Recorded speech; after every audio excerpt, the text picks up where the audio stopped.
So this semester at my university, I took a junior year writing English class, specifically focusing on Renaissance fiction, fantasy, and then sci-fi later in the class.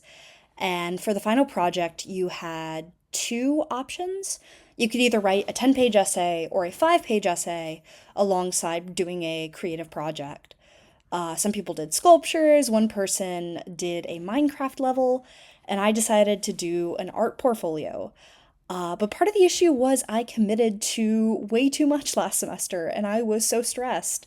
So I basically had a day and a half for all of the drawings. It was an anxiety inducing, sleep deprived scramble. Like, don't do what I did. I got the grade I needed. But my friends were watching Conclave and I was drawing in the background. And I remember my friends being like, hey, stop being such an iPad baby. And I was like, I'm not being an iPad baby. I'm getting work done. I wanted to make sure to draw from each of the texts we read and do a drawing for each. So I started off with the Green Knight, and I love the scene where he steps in and it's this like kind of almost holy, quiet, courtly place. And he has this like bare feet and this like greenery. And I wanted to make sure that was invoked. Well, next up, I drew Prospero, channeling this wild magic. And I almost imagine Ariel as like up in that energy. And one day I would really love to like maybe do like a short comic, web comic, taking like Shakespearean themes and adapting them with my own style.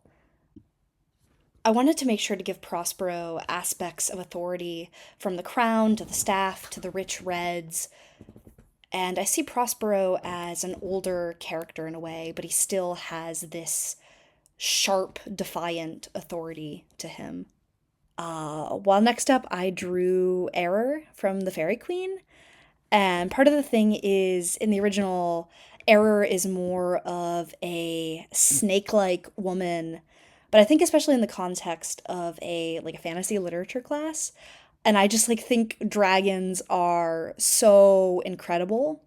And I was worried about falling into certain tropes with snake women, and I just really love dragons, so I wanted to interpret her through this lens with like a little bony kill dangling from her horn as the Red Cross Knight steps into her lair.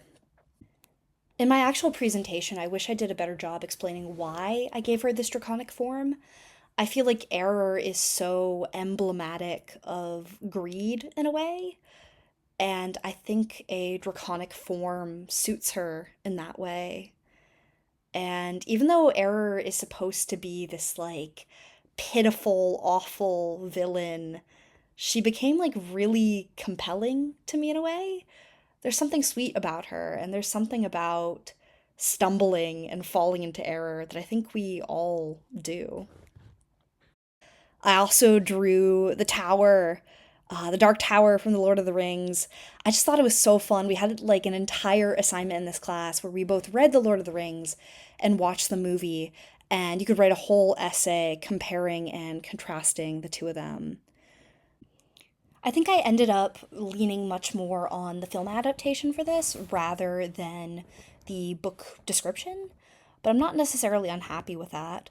And I tried to lay a base with ruddy colors, but made sure there was bits that really popped with vibrant reds and oranges. And then I drew Demaya from the fifth season, and this was one of the trickier ones I did in a way. I really liked the sketch, but I just kept on struggling with figuring out the coloring. So I put the sketch in the center and situated the two drawings on either side. Even though I enjoy the sketch, I think there's also some issues with where like the direction of the faces compared to where the facial features are kind of positioned. I think there's some like asymmetry that's not intentional, and it's not really exactly how stuff should be fully. where we also read Left Hand of Darkness. I love how Left Hand of Darkness explores gender and has this like vivid scenery. And I drew very heavily from one of the covers and depicted this. And I tried to be like more watercolory, like more painterly in a way. And then I also drew the Annihilation Lighthouse.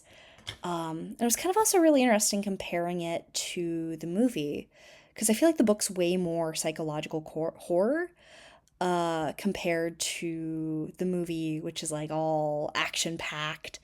Um, yeah, and I wanted to draw the stairs with like these little stick figures descending down. While these next couple, you see that I'm getting into a little bit of a panic mode. It's in the morning. I'm doing the class presentation soon. So I did some sketches of Caliban, sadly incomplete, but I tried to like use some watercolors, be painterly about it. And I think Caliban, he can really symbolize the island in a way. So I wanted to draw these like vines crawling up his arms.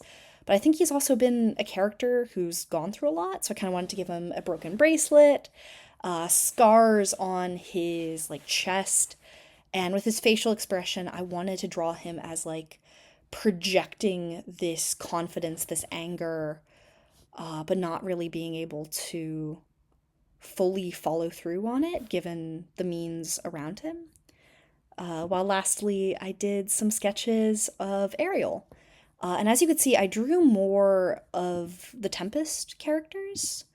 And part of the reason I did that was I wanted to focus on the different adaptations of the Tempest. And I think over time you see Prospero becoming more seen as a tyrant, and Caliban giving a more sympathetic light and more agency in a way. Or even when he doesn't have this agency, being sympathetic to his plight. And I think it's also interesting seeing the mirror between Ariel and Caliban of both of them being in places of servitude. And yeah, that's the art, that's the presentation. Honestly, there's like a lot of things I wish I could change or do differently. Like you know, you see this tower is crooked.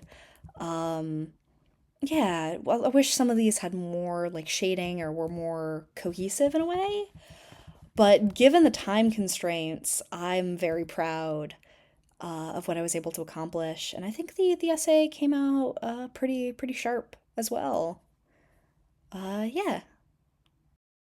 So the moral of the story is don't procrastinate and don't overburden yourself. But if you accidentally end up doing that, drink a bunch of caffeine, push yourself to the limits, and present your art confidently.